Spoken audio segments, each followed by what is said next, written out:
A very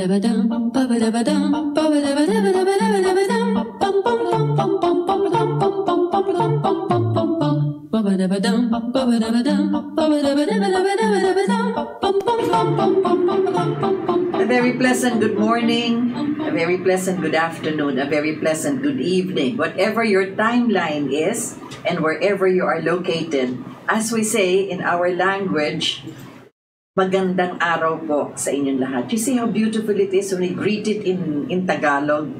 We don't say mabuting araw. It's actually magandang araw anyway. And it all occupies already whatever time of day there is. So anyway, last week, we were supposed to discuss this topic. I think you're seeing it now, the Marcoses and the PCGG, but we had no, we ran out of time because there was long narrative I was doing on the ISIS, the Daesh, the terrorists, these extreme militants that behead people that would want to establish a caliphate, and that practically took most of our hour. But it was important to discuss that because, as I've already emphasized last week, and andito na sila nakapasok na nga sa Marawi several 2 years ago. At sinasabi na rin ng mga bansa dito sa ASEAN, sa Association of Southeast Asian Nations, we have to be very vigilant because they are really crawling already within our area. So that closes the topic there. Unless you have questions regarding this, pwede pa rin natin pag-usapan. But the other topic that we were supposed to discuss last week, we are going to discuss it today.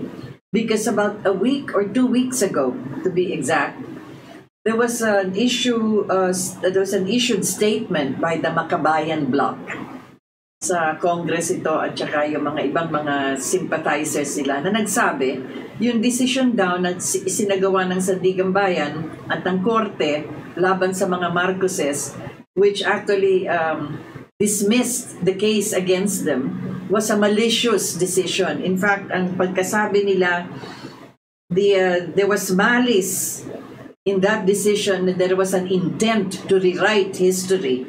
In fact, they say that it was an insult to the Filipino people.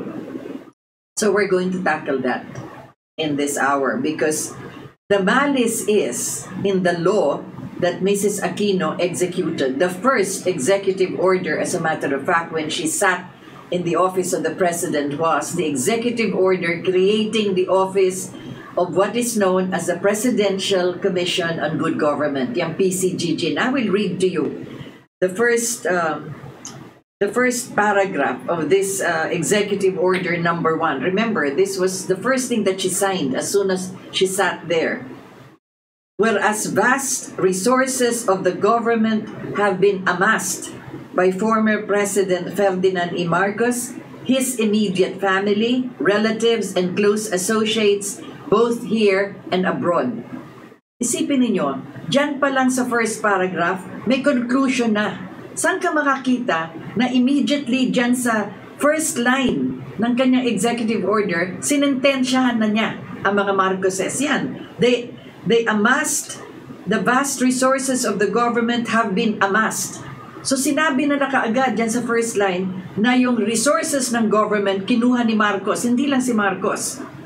Ferdinand Marcos, his immediate family, relatives, yan relatives na yan on both sides, relatives ng Marcos, relatives ng Romualdez, which is Mrs. Marcos' side of the partnership nilang dalawa, and the close associates.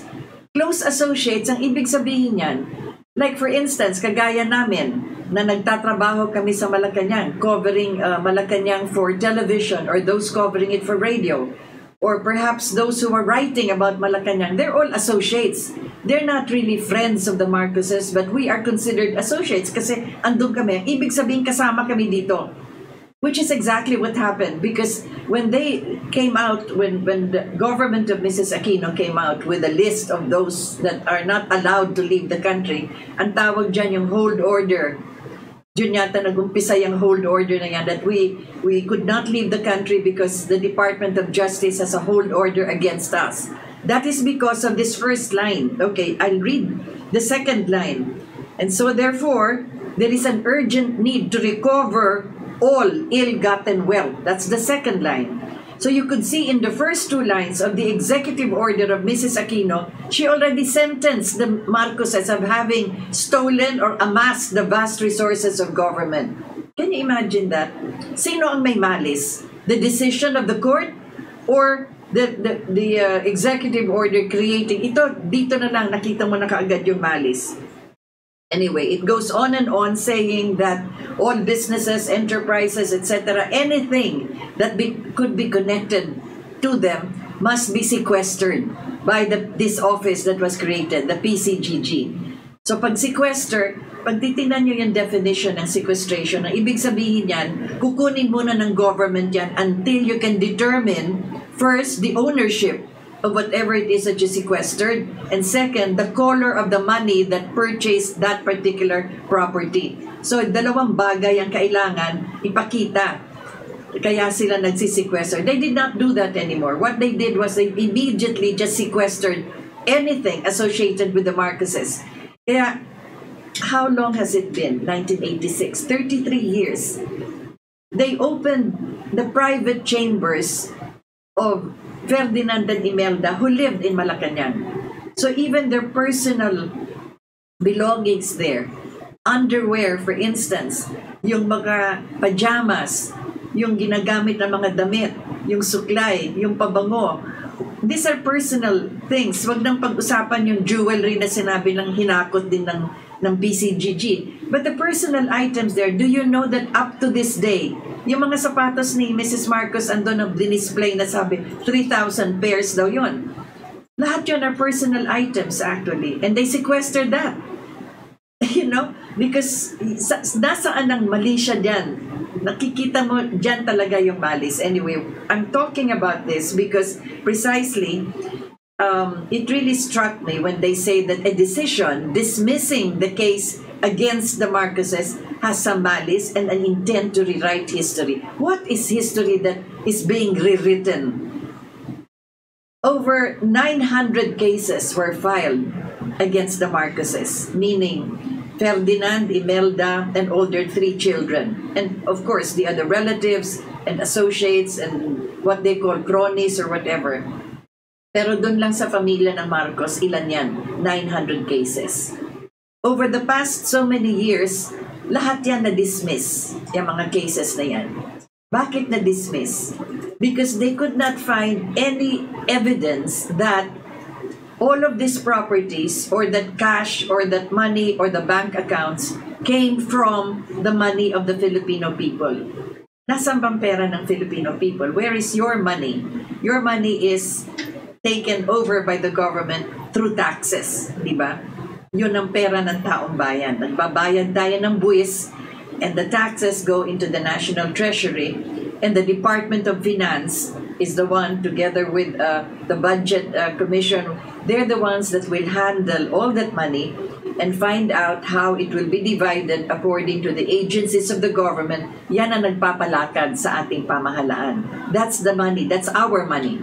Kaya nga pag sinasabi na, kinonsulta ba ang taong bayan sa paggagawa nitong karsada na ito, sa paggawa ng dam na yan, sa kanilang tinatayo, kailangan kinukonsultahan. There has to be a private, public knowledge of this because that is our money. We have to know. But we have relegated this to the congressmen, yung mga supposedly mga legal minds. Congress is composed of the lower chamber, yan yung ating mga district representatives, and the upper chamber, which is the Senate.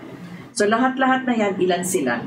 Sa Congress lang, there are 300 of them. Sa Senate, there are 24 of them.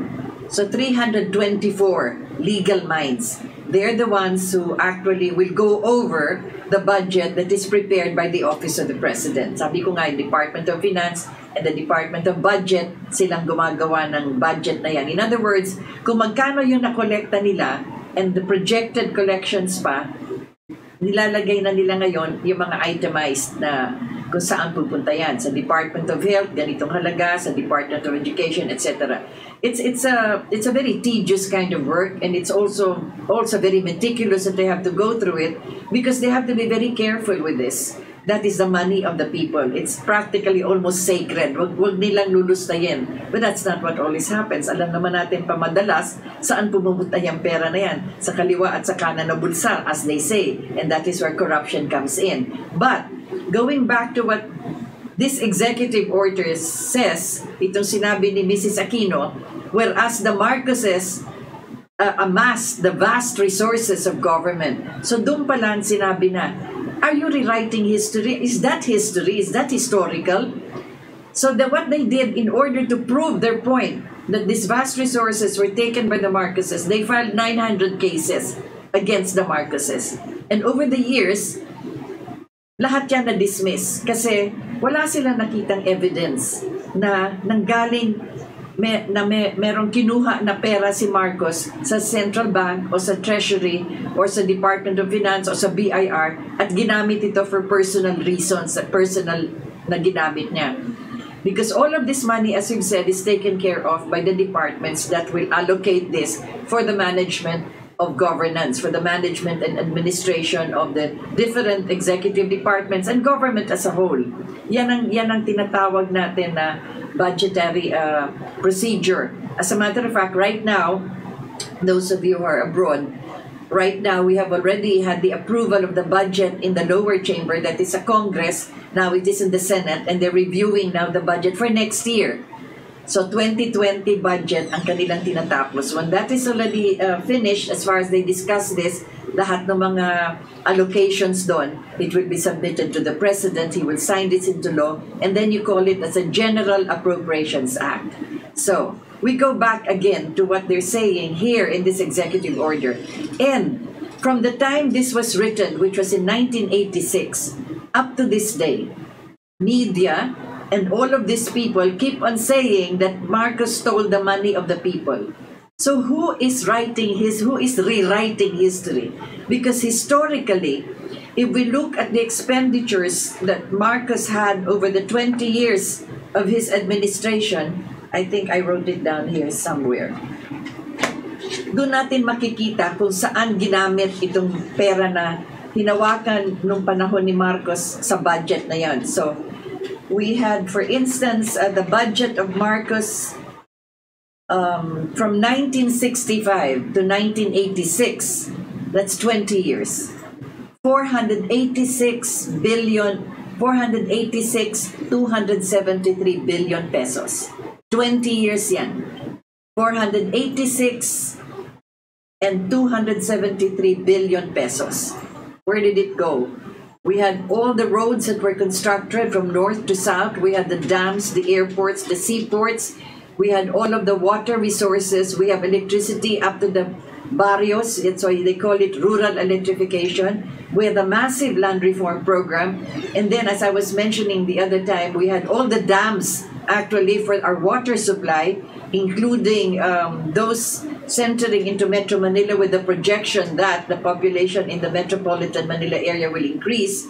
And several others were also set there. We had the first LRT constructed, which up to now hindi pa nasisira. That was 33 years ago. And then we had several other programs and projects that were constructed. We had the tertiary hospitals for the first time.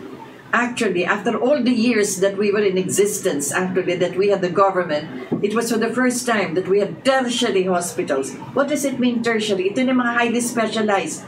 The Heart Center, the Philippine Heart Center, anong sabi nga? Ang title dati niyan is the Philippine Heart Center for Asia. Hindi lang para sa atin, pati sa Asia. Why? Because when that was constructed, lahat ng mga equipment and facilities that were installed there, talagang inikot yan ni Mrs. Marcos all over the world. Pumunta siya sa mga heart specialists and heart hospitals sa Texas, sa Amerika. Tiningnan niya lahat ng mga equipment na ginagamit dyan for different kinds of surgery and different kinds of application for the care of the heart. As a matter of fact, when she was going there, tinatanong anong mga hospital directors, where are you going to bring this? Why are you buying this? And she would say, it's for the Philippines. Do your doctors know how do you operate this? And, etc. Kasi talagang mga state-of-the-art ang binili lahat. That is for the Heart Center. And there is also a provision in the Heart Center na yung mga mayayaman na magpapagamot doon, meron yung kanilang ibabayad will go to people who cannot afford surgery or whatever facilities that they need in the heart center.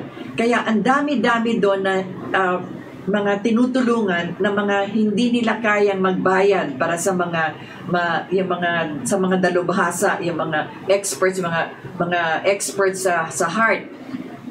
Ang tumutulong dyan are the rich people who go there, at tapos meron yung kanilang binabayad, pumupunta yan sa mga hindi nga kayang who cannot afford. And that is the Philippine Heart Center. And up to this day, you could see that it's still functioning, and it's still you still have all the experts there and the doctors. As a matter of fact, when it started operation, they invited Dr. Christian Bernard, who was in South Africa. You remember the first open heart surgery, heart transplant, lahat ng ginagawa sa puso, yung mga bypass, angiogram, whatever it is, lahat yon pinakita niya, demonstrated it not only for the Filipino doctors or the heart specialists that we have, but also for the Southeast Asian countries na mga kapitbahay natin. There were a lot of doctors from Singapore, from Thailand, from Malaysia, from Indonesia. They came and doon sila nag-training sila sa Philippine Heart Center under all of these experts na inimbita, and they stayed here for several months just to first how to use the equipment, second how to perform open heart surgery. That's the Philippine Heart Center, and to this day it's still functioning there. Nakakatuwa nga kasi merong mural dyan sa pagpasok mo sa gitna ng mga kabataan na natulungan ng Heart Center and all. Meron doon yung mukha ni Mrs. Marcos. Nung pumasok itong administration ni Mrs. Aquino, tinakban nila ng panyulito yung mukha ni Mrs. Marcos doon sa mural, ganyan. Isn't it hilarious? She was the one who was responsible for looking into this facilities and equipment and the building of the Heart Center. And just because her face is there in a mural, hindi lang mabura. They could not remove it because andun sa wall. Pag entrada mo sa Heart Center, makikita mo na yon andun. And it's not even a very big face. It's just, a resemblance of Mrs. Marcos, parang out of gratitude to the fact that she was able to construct a tertiary hospital for the heart, and the heart is the most treacherous of all our organs. Anyway, parang how ridiculous these people are. And where is the malice? Sila ang merong malice. Tinakban ng panyulito yung mukha ni Mrs. Marcos. Now they've removed it finally. Anyway, there is also the Kidney Center. Nako, ngayon, number 1 na yan talagang tumitira sa atin sa sakit, diabetes and all of this, kidney problems and all. Nagkaroon tayo ng another tertiary hospital, the Kidney Center. Andyan na rin yung mga dialysis machines. And again, as I've said, Secretary Ona of the Department of Health in several administrations, and just the previous administration likewise, he was the one na sinama ni Mrs. Marcos para mag-ikot din sa buong mundo. Tiningnan yung mga kidney hospitals and also the kind of facilities, equipment, laboratories, lahat na yan na ginagamit for any disease connected to the kidney. And again, the same question, tinanong din.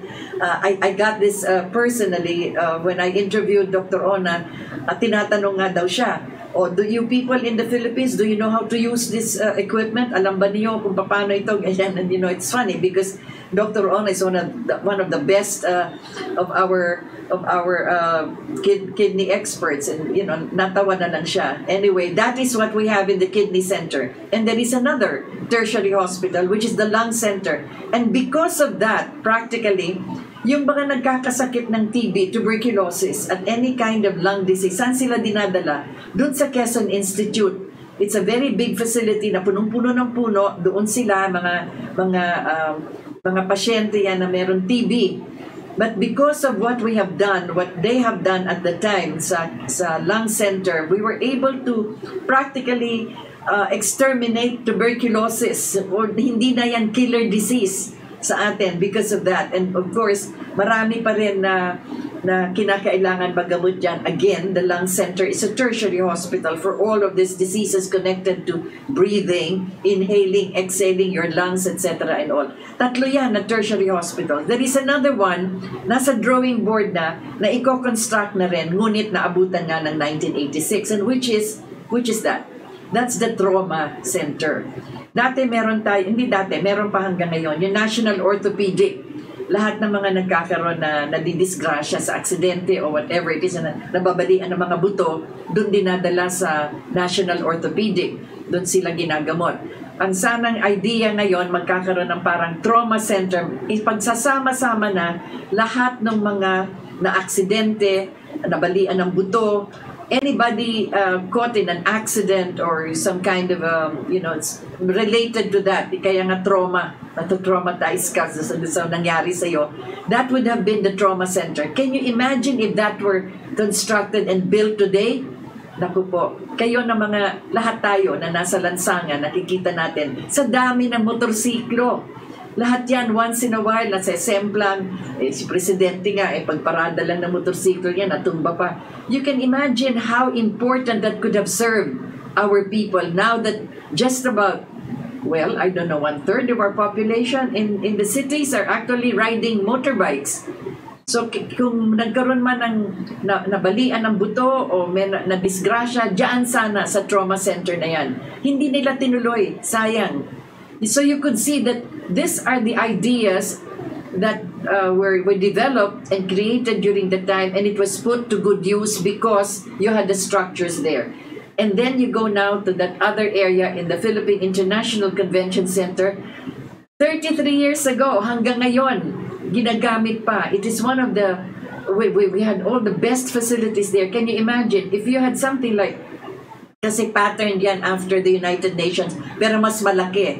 At sabi nga ng mga nag-a-attend ng conferences dyan, mas magaganda ang facilities because there could be instant translation, whatever language the convention would handle as far as foreign experts would be there. Like for instance, yung unang-unang ginawa dyan, yung international conference on the survival of humankind. Lahat ng mga scientists ng mundo inimbita dyan para matesting nga yung PICCN, yung Philippine International Convention Center na yan. Kaya doon makikita natin na lahat ng mga facilities dyan, including the offices and of course the venue itself, napakalaki at napakaganda, nagagamit pa hanggang yan. And several other structures there, one of which was really the very first, the Cultural Center of the Philippines. Yan ang unang-unang tinayo. Bakit Cultural Center? Sapagkat naisip nga ni Mrs. Marcos at that time, ano ba ang magagamit natin para tayo ay isang bansa na makikilala natin ang sarili natin, which is really our culture, the diversity of our culture. We have 81 provinces, but we have 78 languages. And you can imagine with 78 languages, ganun din kadami ang kultura ng bawat lugar, ng bawat lalawigan. Every province has its own culture for that matter. So you could see even the way we cook yung mga pagkain. Iba yung luto ng Kapampangan, iba yung luto ng Ilocano. Pagpunta mo rin sa Visayas, iba yung batchoy nila sa Iloilo, iba yung batchoy nila sa Bacolod. So all of this is a diversity. But what unites us all is precisely a common culture, which is our being Filipino. Yan nga yung nakalagay na title dyan sa Cultural Center of the Philippines, the Sanctuary of the Filipino Soul. Sapagkat dyan mapapakita natin sa buong mundo ang kagandahan, kaya makita ninyo yung banner ng Cultural Center, kagandahan yan. Beauty, truth, and goodness. Kagandahan, kabaitan, what is the other one? And ano. Kaya dyan yung makikita na yun ang ibig sabihin ng Sanctuary of the Filipino Soul. Sa dinami-dami ng ating diversity, yan ang makaka-unite sa atin. At hanggang sa kasalukuyan, ginagamit pa yan sa mga performances. In fact, that was the first time that we were able to invite the Bolshoi Ballet of Moscow. Nag-perform sila dyan, yung mga magagaling na mga ballet ng mga impresaryo, mga ng ballet, lahat sila nakita natin dyan. Even in the opera, many of the operas were also performed there.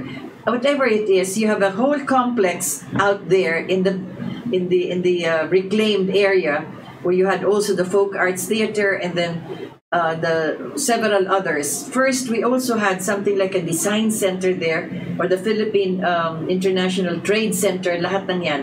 But what I'm trying to say is, in the 20 years, dun sa budget na 486 and 486 billion, yan ang mga natayo together with, as we said, the road network, lahat ng airports and seaports, lahat ng water system, plus several other of the facilities and the services that were given to the people in those 20 years. Yung kay Mrs. Aquino, yung kanyang 6 years, ang kanyang budget ay 1,077 billion. Hanapin na lang ninyo kung anong nagawa noong panahon na yon. Siguro yung nilagay nila sa EDSA na hindi sana kailangan lagyan dyan ng LRT kasi EDSA is supposed to be a freeway, 10 lanes sana yan, pero nilagyan nila sa gitna para masabi lang na meron silang ginawa dyan na, na daanan ng kanilang MRT. So yan, sa 1 trillion na budget ni Mrs. Aquino sa 6 na taon. Wala silang pinagpatuloy sa ating water resources, wala rin silang pinagpatuloy tungkol din sa ating electrification, lalo na sa rural areas. And then of course, following her, si Fidel Ramos, another 6 years, ang kanyang budget is 2 trillion naman. 237 billion. So you could see, ang laki ng mga budget nila in only 6 years. Samantalang yung kay Marcos, 486 billion in 20 years, and look at all the accomplishments that were done in those 20 years, in those 2 decades. What I'm trying to say here is to prove that there is no money from the Philippine Treasury that was taken illegally para sabihin na it was amassed by the Marcoses, that they gathered all of the, anong sabi dito? The vast resources of the government have been amassed.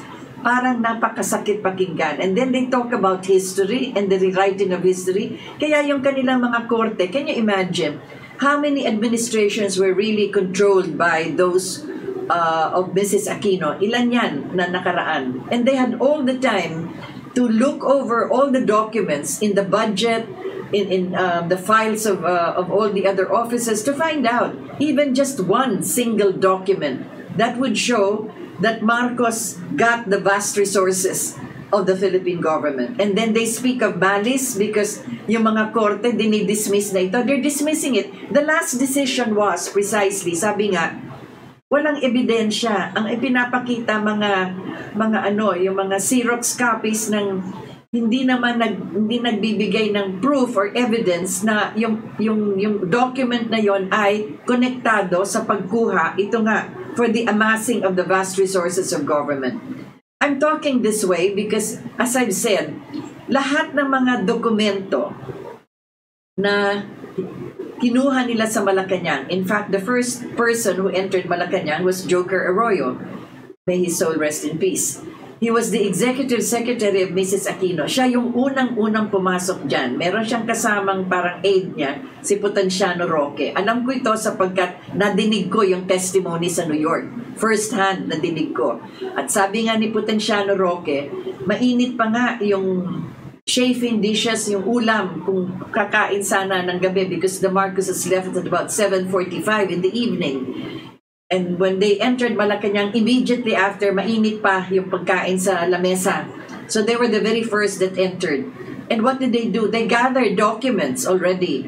They opened the filing cabinets and they got the documents. And the following day, ang pumasok naman yung mga barkada ni Mrs. Aquino, women who are not even government officials. Si mga kamadyong niya, silang pumasok.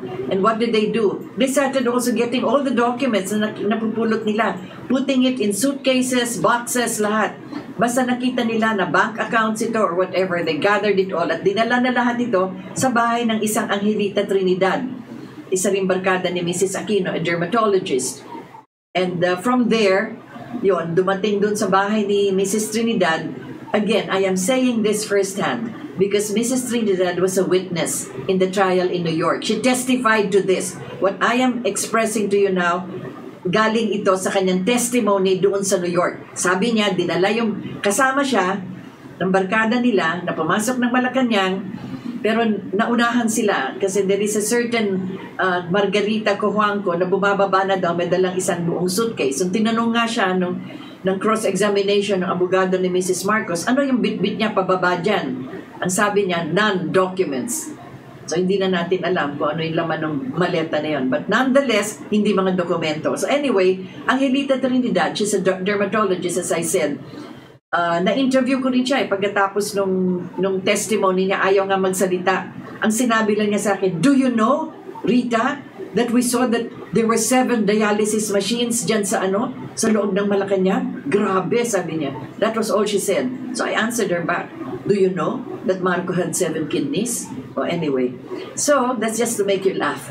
Pero yun na nga, pagkatapos silang ikutin lahat ng mga kwarto sa Malacanang, kinuha nila lahat ng dokumento at ito dinala sa bahay ni Mrs. Trinidad at doon, inintay nila ang pagdating ni Mrs. Aquino, hindi pala, I'm sorry, dumating si Salonga, dumating si Fidel Ramos, dumating si Enrile, and several others. And then they brought the documents to the central bank for safekeeping doon. So, ayun. Sila Marcos naman, pagdating nila sa Honolulu, yung kanilang, kung ano man ang nabitbit nila, mga dokumento man or paraphernalia, whatever it is, kinuha rin ng customs ng Amerika. They also got this. So whatever documents the Marcoses were bringing, hindi naman marami yan kasi madalian nga yung pag-alis nila. Kinuha rin ng US Customs. And then, after that, when they wanted to file cases already against the Marcoses, they contacted first Switzerland kasi ang kanilang suspecha, maraming pera si Marcos sa Switzerland. So they contacted the Swiss government and they had some kind of an arrangement. This is American government and Swiss government. They had some kind of a parang memorandum agreement na kung ano man ang meron na mga konektado sa mga Marcoses dyan sa Swiss banks or finance institutions, pwedeng ang bigyan ng kopya ang Amerika. Kasi they were filing a case against the Marcoses in New York. First in LA and then in New York. So yun, kinuha nila yung mga dokumento na yun. So you can imagine, all over the world, wherever these banks are located, hindi lang sa Switzerland, yung iba sa Amerika, kung saan man pa na kanilang kasi binabasa nila yung mga dokumento na kuha nila, they got all these documents. Hindi lang dokumento. They also got the managers or the presidents of these banks to testify in court. That's why I can talk like this because I heard their testimonies. But they looked over the documents. Sabi, ito ba galing sa bangko mo? Yes. Sinong may-ari ito? Hindi namin alam kasi wala namang pangalan ni Marcos doon eh. Meron lang nakalagay doon account number. But nonetheless, they testified. Okay. So you can imagine all over the world, in all the banks, in all the finance institutions, all the documents that they could find in the palace where the Marcoses resided for 20 years, lahat yan, inisa-isa yan. 350,000 documents. Believe it or not, inisa-isa ko rin basahin yung mga dokumento na yan. It's a whole room in the Dag Hammarskjöld Towers where all these documents are located. At lahat na yon ay gagamitin ng United States of America against the Marcoses. Yun yung trial in New York. So kung doon pa lang, the most severe justice system, this pinaka-powerful justice system is the United States of America. Napakahigpit ng kanilang Department of Justice. So you can imagine na talagang siniyasat nila mabuti yung mga dokumento na yan. And what happened during the trial? I think I've already mentioned this and I have to mention it again kasi parating sinasabi na nagnakaw. My goodness. In that trial of 350,000 documents and they had 95 witnesses. May Amerikano, may Swiss, merong Pilipino, merong iba't ibang kung saan mga bansa nang galing. Lahat sila, mga finance institutions, mga bangko, to testify on their bank documents na alam nila, ito yung aming dokumento sa bangko namin, etc. And yet, in spite of this 95 witnesses, and I was there every day for 4 months, listening to all of them speak there in the witness stand, and I went over 350,000 pages of documents. Sa katapusan, nung magtatapos na yung prosecution, yung mga nag-a-accuse, yung Justice Department ng Amerika, ang sabi ng judge, you bring this celebrated case into my courtroom, accusing President Marcos, who is a friend of 5 American presidents, and then he dies. And then you continue this case against his wife. And when you remove all the fancy ornaments, there is not one evidence that you are showing me, sabi nga ng judge, Because when I ask you, where is the fraud? Saan ang magpapakita na nagnakaw? You know what the judge said? You come to my courthouse and then you tell me, gee, we can't find the documents. That's the exact words yan. Kasi nga, ang pinapakita nila, ang laki-laki nung kanilang ginawang chart, ito yung mga bangko sa Switzerland. Tapos ito yung mga bangko kung saan pumunta yung pera na yan. Pagkatapos yung mga bangko sa New York kung saan pumunta yung pera na yan. Pagkatapos binili yung mga buildings, yung mga real estate properties. Kaya ang tanong nga ng abogado ni Mrs. Marcos, okay, andyan na yan. Pero bago dumating yung pera sa Switzerland, saan ang galing?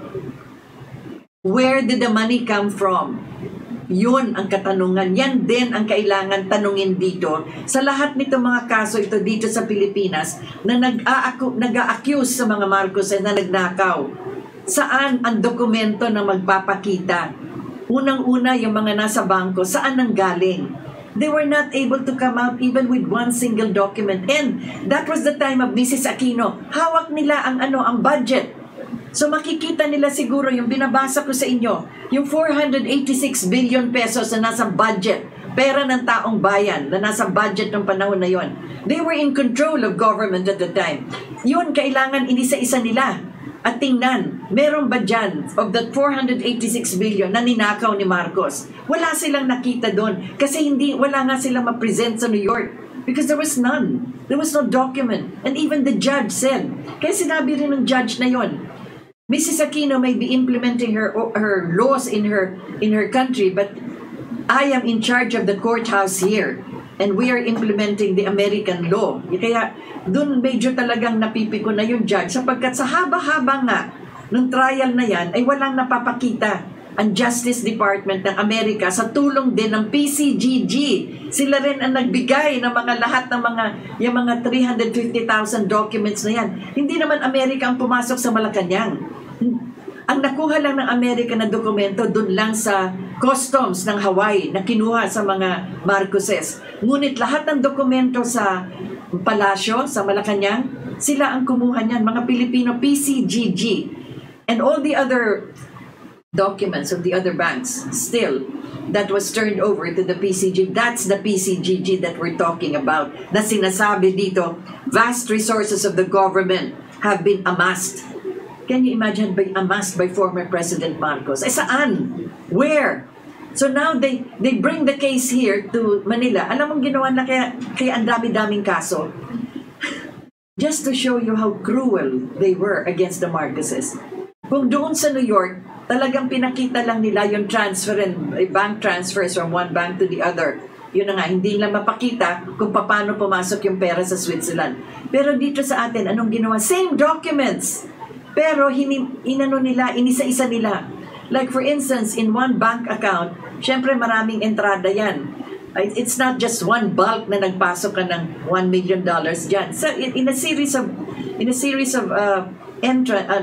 deposits, in a series of withdrawals, merong mga nakalista yan dun sa bank records. And they filed a case dito sa Philippines. They filed a case for every bank account. Kaya umabot ng 900 na kaso na yan. And all of them have been dismissed except siguro less than 10 na lang ang natitira dyan. Cases. Criminal and civil cases. So you can imagine when Mrs. Marcos came back, and these were the cases that she was facing. And there are only 365 days in a year. And we don't have court sessions during weekends. So ilan lang yan kung talagang aalisin mo pa yung Saturday and Sunday plus holidays. And yet she had 900 cases. And some of them were criminal cases. And in a criminal case, the person accused will have to be present during the trial. Kaya makita mo, paikot-ikot siya from one courthouse to the other dito sa Pilipinas. At lahat ng yan, over the years, lahat na dismiss. Bakit? For lack of merit, for lack of evidence. Hanggang itong kahuli-hulihan nga na magkano ba ito? I forgot to write. 83 billion. Yan, sinasabi. Hindi pala. Yung Coco Levy pala. But anyway, meron yung dito sa kaso na ito na na-dismiss din kasi sinabi nga na walang ebidensya. So there you have it. And then sasabihin itong Makabayan Bloc that the Marcoses are insulting the Filipino people. My goodness, listen to what I'm saying. These are court records, and you can look over all of these statements that I'm making because yung PCGG ordered, executive order, that is part of history already. You can Google this actually. And you can look at how it is written. That sa unang linya pa lang, that is the one with malice. Samantalang sa korte, and these are courts that have been trying this, hearing this case for what? For the past 33 years. My goodness. Pero sasabihin niyo, na-convict naman si Imelda eh. Nagkaroon siya ng conviction dyan sa tungkol dito sa LRT. Well, that is the situation. Sa LRT, she was convicted by the Sandigan Bayan because she was chairman of the Metropolitan Development Authority and the MMC pa, Metropolitan Commission. Governor siya ng Metropolitan area. Chairman siya dyan. Nasabi nga governor siya dyan. She's also chairman of the PGH Foundation. Okay, so chairman siya sa dalawa na yan. Yung sa LRT, sa mga istasyon ng LRT, pinarenta yung mga spaces dyan for advertisement. Malaking bagay yan, malaking kita yan sapagkat lahat ng tao dumadaan dyan. Kaya ang galing ng posisyon kung mag-advertise ka dyan. Kaya yan pinarent. Pinarent yan ng Metro Manila Commission ni Imelda. At yung kita dyan sa rental ng mga advertisements na yan ng LRT, hindi LRT yan, yung space lang ng LRT kung saan bumababa yung mga tao, kung saan tumitigil yung tren. Yung pera na kinita dyan sa advertisements na yan, nagpatayo siya ng 5 building kasi chairman din siya ng PGH. 5 building ang tinayo sa Philippine General Hospital. Nagdagdag siya ng buildings dyan. For the general public, alam naman ninyo kung ano yung PGH. Okay, she was accused of, yun na nga, nag-transfer siya ng funds from one office to the other at sabi, malversation yon. So, kinonvict siya. Ang conviction niya is 43 years. Kailangan makukulong siya. But she made an appeal. Doon din sa Sandigan Bayan. She made an appeal saying na hindi ko naman ginamit yung pera for personal reasons. Nilipat ko lang para magpatayo ng building. First, it was Gertrude Torrena who convicted her. When she went on an appeal, also with the Sandigan Bayan, talagang hinimay nila at nakita nila yung ginastos doon sa PGH, may dagdag pa actually doon sa nanggaling doon sa advertising na kinita nila doon sa mga LRT stations. So, ni-reverse ni Gertrude Torrena yung kanyang decision. In fact, when Mrs. Marcos delivered a privilege speech, kasi congresswoman na siya nung nagkaroon itong kasong ito, she delivered a privilege speech sa Congress. At sabi nga niya, if I have to build the PGH building all over again, I will do it again and again. Yun ang sabi nga niya. Iko-convict ninyo to build the hospital, uulit-ulitin ko yan. That's what she told Congress at the time, and the world, and the Filipino people for that matter. So, Francis Gertrude Torrena reversed his decision. Kaya yung conviction niya na-reverse. Hindi na siya ikukulong. Ang daming tao nagsasabi na convict na yan kailangan ikulong na yan. But that is what happened. That is the case. Look over that case. It's public record. Read it and you could see. The earnings of the LRT advertisements at the train stations were given to the PGH Foundation for the construction of about 5 buildings dyan sa Philippine General Hospital. And then there is also another, yan na nga, sinulat ko yan para hindi ko makalimutan Francis Gertrude Torrena, that's his first name, actually. So, there you have just that one conviction. All the rest of the other cases, kagaya nitong latest case na dinismiss na naman, precisely kasi sabi nga ng court, there is no evidence. It cannot stand, you cannot go on with this trial. Pagkahaba-haba, 33 years. And now they say that it is an insult to the Filipino people. What is an insult? The 486 billion that constructed our airports and seaports. Sabi nga, remember ang Cebu, for instance, paano ba biglang umunlad ang Cebu? Kasi nung nanalo si Marcos ng second time na tumakbo siya for the presidency, which was in 1969, he's run for re-election in 1969. Ang kalaban niya sa presidency was Osmeña from Cebu. Alam naman ninyo, ang Cebuano, hindi lang sa Cebu yan, practically several islands in the Visayas region and several provinces in Mindanao, lahat yan Cebuano. So malaki ang Cebuano block. Yan ang kalaban ni Marcos when he ran for re-election in 1969. So there you have it. Nanalo siya sa Cebu.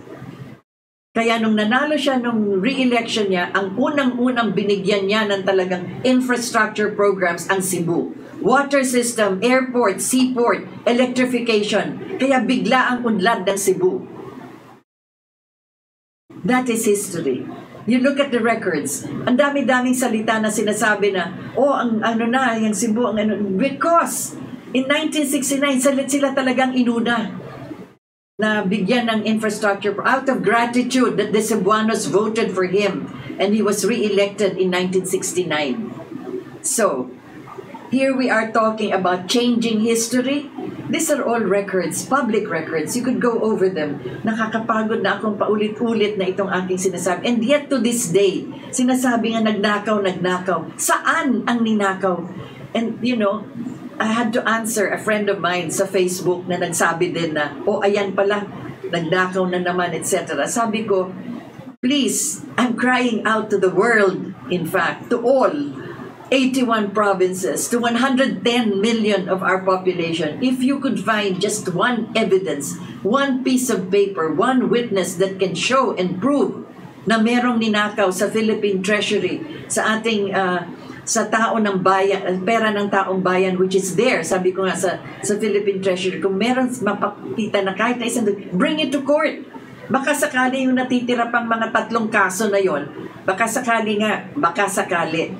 But out of all those 900 cases and all of those accusations that they have made to this day, you still do not have that one important evidence. That is why in the trial of New York, bakit nga ba doon nagkaroon ng trial? Why? Kasi ayaw nila na ang trial dito sa Pilipinas. Sabi nga ng Amerika mismo na the act of sovereignty, kung anong nangyayari sa bansa na yan at may ginawa yung inyong presidente, it has to be tried in the country of origin. Merong act of state doctrine. You have to respect the independence and sovereignty of another country. But if they filed the criminal case here in the Philippines against the Marcoses, they would have to be brought home. Because under our law, the person that is being charged criminally will have to be present in court to defend himself or herself. Ayaw nilang pauwiin si Marcos. In fact, day one, yun ang nilalakad na ni President Marcos sa Hawaii, pauwiin ninyo ako. Kaya hanggang ngayon, sinasabi nga nagnakaw, walang makaka-explain, walang makakapagsalita, walang makakapagkwento. Paano ganong kadami ang halaga ng mga pera sa Swiss bank, sa mga ibang banking institutions? Bakit nga? Sapagkat yung taong nakakaalam niyan ay namatay na. He is the one who can be able to testify for himself in his defense where that money came from, but he was not given the chance. So hanggang ngayon nakabitin yan dyan. At bakit sasabihin na ninakaw? There is no proof except this executive order. That is the one that has malice. Because in the first line which I read to you, anong sinasabi nga? Because vast resources of the Filipino people have been amassed by the Marcoses. Oh my goodness. So as I've said, lahat yan, pinalabas na yan sa New York. 4 months, every day, ang court session. Doon sa korte ni Judge John F. Keenan. Andun yan sa Foley Square. That building in Foley Square, we had several courts there, several courtrooms. Isa dyan, sa 3rd floor. Yan yung sala ni Judge John F. Keenan. At yung asawa niya, Diane Wilkinson ba yan, whatever her family name is, kaklase pa ni Mrs. Aquino na nag-aaral siya sa New York, nung Corazon Cojuangco pa siya. In fact, when that came out, in the newspapers sa New York, yung mga chismoso sa mga dyaryo sa New York, sinabi na, yung judge pala, yung asawa, kaklase pala ng presidente ng Pilipinas ni si Mrs. Aquino. The judge himself said it in open court. So what? If my wife is a classmate of Mrs. Aquino, she can implement her own laws in her country, but I will implement here my decisions here in this court. So the judge admitted it in open court na huwag kayong mabahala kahit nakaklase ng asawa ko yan. But still, you know how it is. Kaya sabi ko nga, there are no black and white sometimes, even in the administration of justice. There are also gray areas. At yan ang malungkot. Because in many occasions, even America has violated its own laws.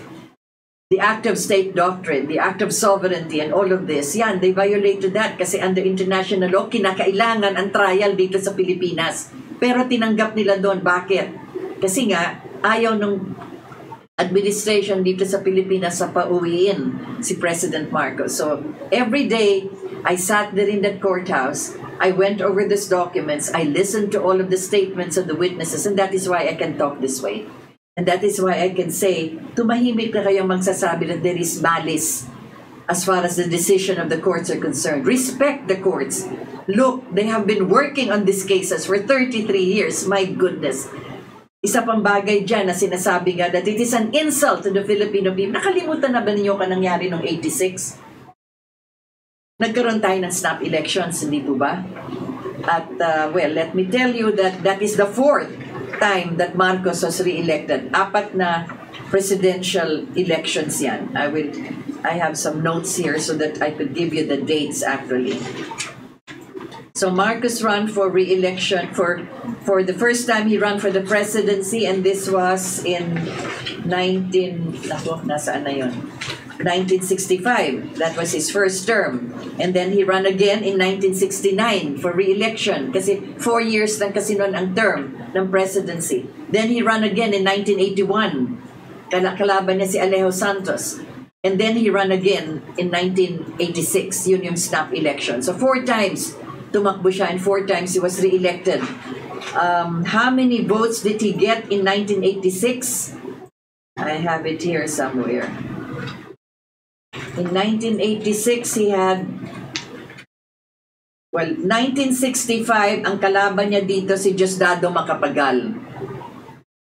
He won, nanalo siya dito as a Nationalista Party standard bearer, 3,861,324. Nanalo siya dito first time, 1965. 1969, Marcos again ran for re-election. Ang kalaban niya, yung sinasabi ko, taga Cebu, si Sergio Osmeña Jr. Marcos received 5,017,343 votes. Si Osmeña, 3,043,122. In 1981, Marcos ran again in presidential election. Kalaban niya, yung sinabi ko nga si Alejo Santos. Marcos received 18,309,360 votes. Si Alejo Santos garnered only 1,716,449. Now, listen to this carefully. Itong mga nagsasabi itong mga nagsasalita sa kasalukuyan na we are, anong tawag dito? Changing history. Ito ang history. This is the record sa COMELEC.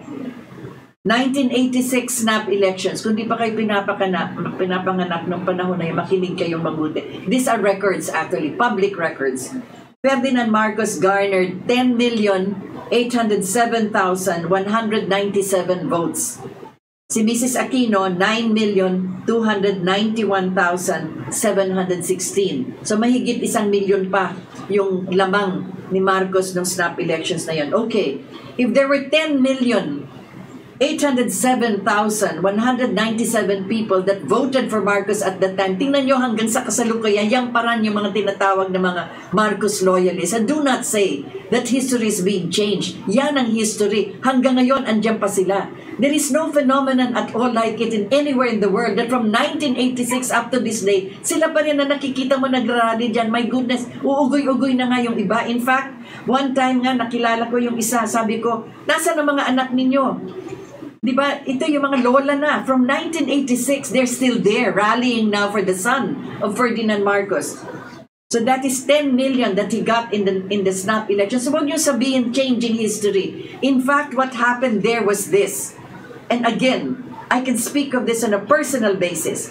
I was covering the Presidential Electoral Tribunal, which is the same as of today, except that at that time, we already had the parliament. Isa lang. Wala tayong Congress, wala tayong Senate, wala tayong House of Representatives. Isa lang. We had a parliament already at the time, and si Marcos din ang nagtatag niyang parliament na yan. We were covering this, I was covering it there at the Batasan Pambansa. The Speaker of the House sat there doon sa podium na nakikita niyo dyan sa Batasan, Nicanor Iniguez. Okay. Nagbibilangan ng canvas. Doon na canvassing na ito eh. Who stood beside him? Yung oppositionist. Isang matatag na oppositionist, taga Mindanao, taga Cagayan de Oro, Homobono Adaza. Tumayo siya doon sa tabi ni Speaker. Every time may dumadating na binabasa na canvassing of votes from a certain, sasabihin niya, excuse me, I am questioning that. Sabihin niya, this is public. He was announcing this and we were on live television. So ang ginagawa, naglalagay ng asterisk. Ibig sabihin, wag muna babasahin yan. Saka na lang sa kasi may question. Nilagyan lahat yan ng asterisk. Kasi ang feeling ni Adaza at ng opposition, baka dinadaya ni Marcos. So lahat may mga asterisk. In other words, tinanggal lahat yan ng mga That's Homobono Adaza, and he will testify. And Homobono Adaza is my partner in another radio program. And when you hear him, what will he say? The best president we ever had was Ferdinand E. Marcos. Kahit na daw opposition siya at that time, even to this day, sabi niya, he was still the best president we ever had. So ang tinawag nga sa kanya nung panahon na yon, nung nagka-canvas sila nitong snap elections in 1986, Mr. Asterisk ang tawag sa kanya. And this is the result that came out. 10 million pa rin ang bilang na nakuha ni Marcos kahit na tinanggal na lahat yung mga asterisk na yan. And that is COMELEC record. Kasi hindi na nga na-resolve at the time kasi nagkagulo na, nagkaroon na ng civil disobedience si Mrs. Aquino, tapos nagkaroon na ng rally dyan sa EDSA and all of this. Kaya nga kami mga taga Mindanao, nung nagkakagulo dyan sa EDSA, remember, Mr. Ruben Canoy, one of the brightest minds we have in Mindanao, came to Manila and appeared on television. Nakasuot siya ng itim, may dala siyang passport. Sabi niya, this is the Mindanao passport. Kasi kayo, yung ginawa niyo dyan sa EDSA, kayo lang ang gumawa niyan. Hindi kami sinali dyan. Kayo naglagay kayo ng presidente nyo, si Corazon Aquino. Hindi kami kasali dyan, kami mga taga Mindanao. Kaya kami sa Mindanao, we are independent of you. Manila, we are not part of your rally in EDSA. That's Ruben Canoy. He was there on television. If you look at the records on television, you could see what he said, you could hear what he said. He's still alive. And he owns several radio stations, as a matter of fact. So nagsasalita pa siya hanggang sa kasalukuyan, coming from Mindanao. Yun ang sabi niya, ito ang passport. Kumuha kayo ng pasaporte para kayo makapasok sa Mindanao. At titingnan namin kung bibigyan namin kayo ng visa. Kasi hindi kami kasama dyan sa 1986 na rally niyo. Anyway, it's a sideline that I'm saying because, well, you know how it is. Na nagre-rewrite daw ng history, my goodness. You know, I feel so old already. Sabi nga, I'm as old as Methuselah. If you look at your Bible, it's the oldest that ever existed, even older than Noah, or even older than the people of the Old Testament. Nakatatlong ikot na siguro yung buhay ko. Sabi nga nila, they used to joke me, I must have covered the arrival of Magellan, or I must have covered the burning of Manila when it was Sulaiman who burned Manila so that the Spaniards could not take over the city. Anyway, so that is how it is. I have been a witness to history in so many ways, and all that I'm saying is I have read them, I have seen them, I have interviewed them, and I know them firsthand. So, whereof I speak, there is no malice in this. The malice is exactly as I read it to you. Can you imagine the first line of an executive order of a supposedly president who sat in Malacanang saying this of Ferdinand Edrelin Marcos, and all of us associated with him. Before I continue, I will just want to go over some of the comments now. Anyway, kung may mga katanungan kayo dito, yan na nga ang sinasabi ko. Tatapusin ko na ito. Ayoko na ulitin ito. That's the Marcoses and the PCGG. Kailangan talaga i-abolish na yan sa lahat ng kanilang mga sinequester. Ano nangyari? Inayos ba nila yung mga sinequester nila? When you sequester something, you have to take care of it.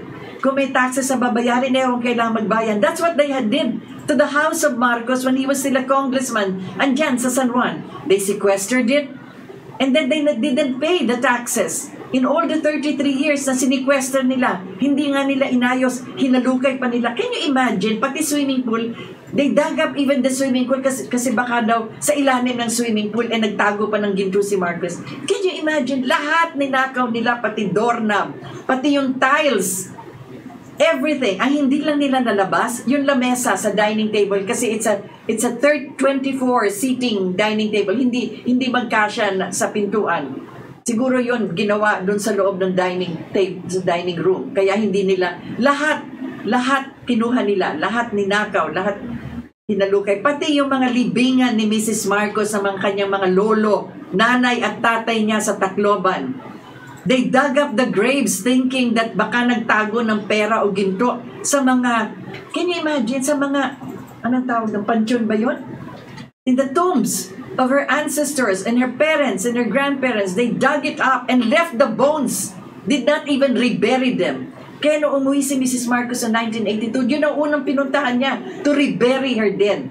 Grabe! Anyway, so, again, as I've said, I want to close this chapter already. I'm not defending the Marcoses. I'm only relaying to you first-hand knowledge of the documents I have read, the trial that I am witness to and participated in, and also all the witnesses that I have also interviewed in a way, plus all the things that have been happening since then, and what has happened in Malacanang when I was covering it for television and for the Filipino people. So, any questions you have, just isulat na lang ninyo, baka sakaling makwento pa natin sa susunod. Anyway, so I'd like to read those who send their messages. Reggie Maloloy on Avenido, good evening po. So wherever you're located, gabi na dyan sa inyo. Ryan Sally, Musta Ma'am Rita Gadi, watching from California. Oh my goodness, you have all of these wildfires. And I hope you're safe. Yes, God bless you too. Thank you. Reggie Maloloy on Avenido, magnanakaw naman talaga yung mga kinoinggit kasi sa mga Marcos. Buti na lang ngayon, unti-unti nang lumalabas ang tunay na sa. Anyway, so, tawag po yun. Priscilla Kojima, senior citizen from Japan, is now watching with you. Kumbawa, madam, yes. Interesting at informative po. Lagi ang tinatalakay ng programa ninyo. Salamat. Arigato. Arigato gozaimasu. Mabuhay at God bless always. X. Okay. Yes. Available po ba sa public yung mga dokumento? Yes. Lahat po ng mga dokumento ni Mrs. Aquino unless they already burned it. Pero lahat po yan, mahahanap niya sa Congress, sa archives nila, it's all there. Mrs. Marcos delivered almost a 2-hour privileged speech. Lahat ng kinikwento ko sa inyo, andun na rin yan sa records ng Congress para pabanguhin ang administrasyon niya ni Mrs. Aquino. Well, sinabi ko nga, there are 16 PR firms na hinire niya sa Amerika para siraan nga ang mga Marcoses, and one of the PR firms is now the owner of Smartmatic. Kaya nakikita na yun nangyayari. Sana po maging available sa lahat at mabasa. Opo, yung aking libro, naku, hanap po kayo ng tulong para malabas yung aking libro. Wala po akong pera kasi para maglabas nun. Chacha Balseno Ozalda, good evening, brother. Good evening to you too, Joel Radoco, Ventudazo. God bless you, ma'am, for mentioning all those Marcos projects. Marami pa, hindi ko pa nga na-mention lahat. Ed Espiel, kasi nga hindi pera ng Marcos yan, pera yan ng sambayan ng Pilipino, kaya tumigil ka sa kakapuri sa nagnanakaw ng pera ng mga Pinoy dinala sa abroad. Ako, kasasabi ko lang na explanation ko, pero kung yan ang paniniwala mo, rerespetuhin ko. As we say, we all have different opinions. Kung ano man ang iyong opinion, ay ginagalang ko rin yan.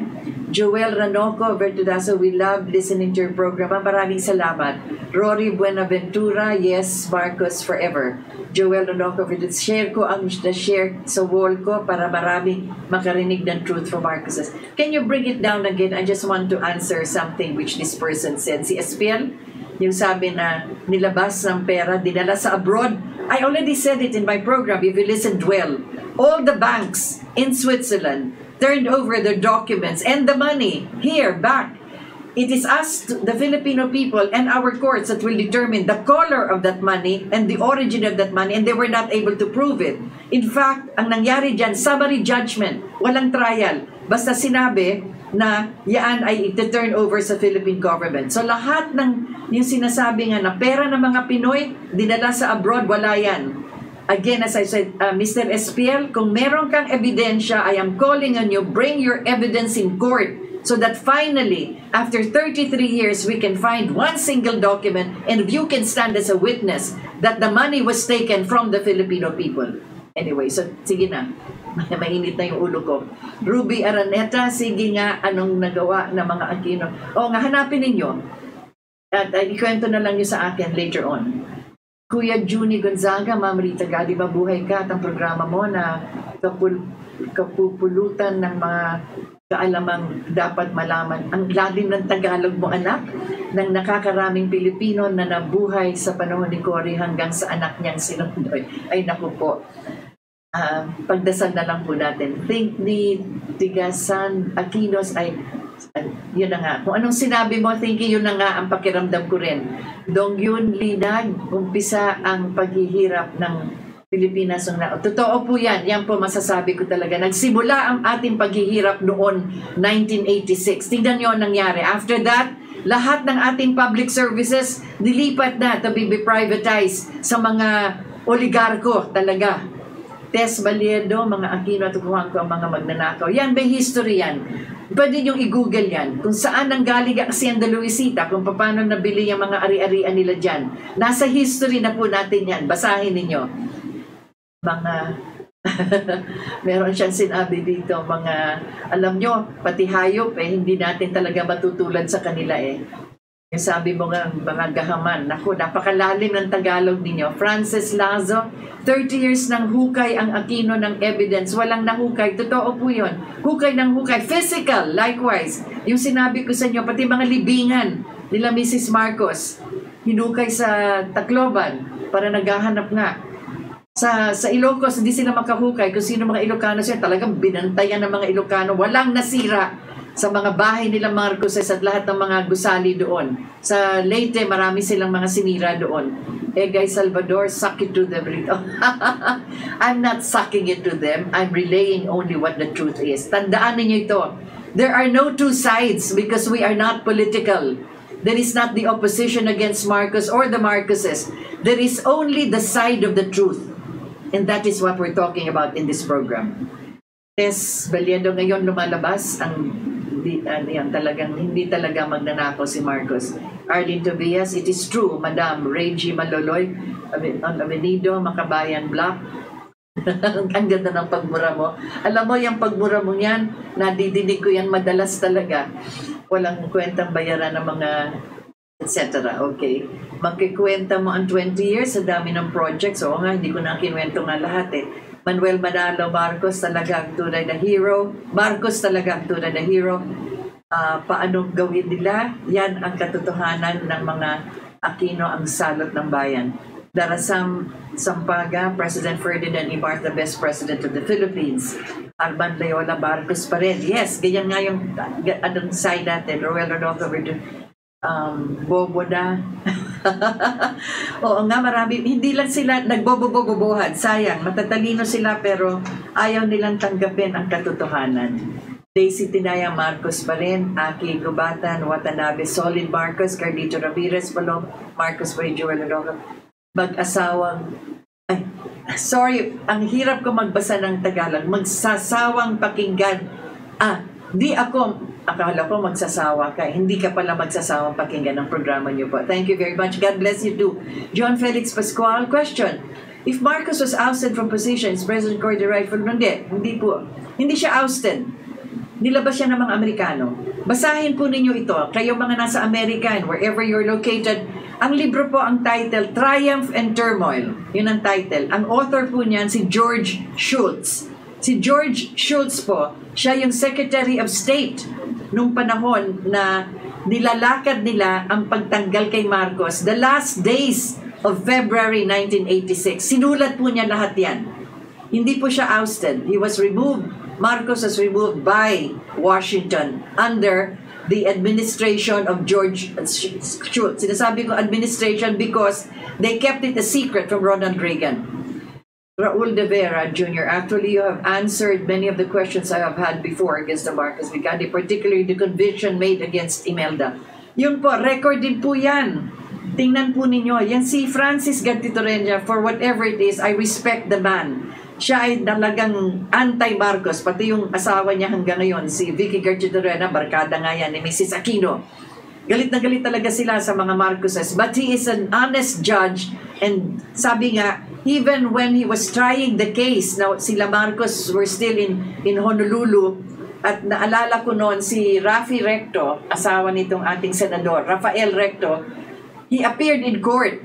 Kaya tinanong siya ni Francis Gattitorena, "Are you appearing on behalf of Marcos?" Sabi niya, "No, amicus curiae, just a friend of the court." Pinayagan siya. Pinayagan siya magsalita, although it is not part of the court record because he was not lawyering for the Marcoses. Gusto lang niya magsalita yung sa nalalaman niya. Pero hindi siya, kasi sabi nga, it was Marcos who wanted to come home to defend himself. Kaya, yun. That is Francis Gattitorena. Kaya wala kang masasabi sa ginawa niya as far as revising his decision is concerned regarding the conviction of Mrs. Marcos. Saan ka napunta yung ano? Andito yun sa first page. Nawala na. Anyway, babasahin ko sana yung tungkol kay Marcos, pero eto, saan ba yun? Ayan. Right now, we're having the bar examinations at the University of Santo Tomas, my alma mater. Diyan ako nagtapos ng aking filosofiya. And many of this taking the exams would be lawyers one day. At sabi nga, dami-dami nating abogado na sa Pilipinas. But still, it's one of the professions that are chosen by a lot of our students. Ito yung para malaman lang ninyo kay mga kumukuha ng bar ngayon at yung mga abogado rin. Ito, yung headlines dito, UP tops the bar. Ito yung sinulat sa mga dyaryo, 1939. Marcos is the bar top notcher in the year 1939. Unprecedented record. Criminal law, 100%. International law, 100%. Legal ethics, 100%. Civil law, 98%. Procedural law, 97%. Commercial law, 97%. Political law, 95%. General average, 98.1%. He topped the bar that year. Okay. Ang sabi, nung nag-top siya ng bar, as usual, yung mga naiinggit, yung mga nagbabatikos, sinabi nga sa Supreme Court, baka nang daya yan. Daya siguro yan. Paano yung makakaroon criminal law? Napakahirap. 100% siya. Legal ethics, lahat na yan. Sa mga civil law, lahat 98% ang kanyang average. 98%. So sinabi, marami nagbatikos, ang mga nagsabi, nagdaya. So Marcos, in front of the Supreme Court, told the members of the Supreme Court, "You can test me right now where I stand." Dito sa mga sinasabi ng, yung mga ano na yan, yung mga sinasabi na nagdaya ako. And you know, ang nangyari pa nga, as he was being tested there verbally by the Supreme Court, tumaas pa yung kanyang grade as he was being tested. And remember, he defended himself in court when he was still a student of law. Kaya doon natin makikita ang galing nitong presidente natin na ito. So whatever else that you would question about, he knew the law. He followed the law. And as I've said, everything that we're talking about is all part of the law that we are discussing now. And there are no two sides of the law. There is not you, the opposition, who considers decisions as malicious or rewriting history. There is no side as far as the Marcoses are concerned in their defense. There is only the side of the truth. And that's exactly what we are saying today. And I hope that the rest of our programs after this will likewise follow the same trend. God bless all of you. Thank you for having joined me. This has been your hour.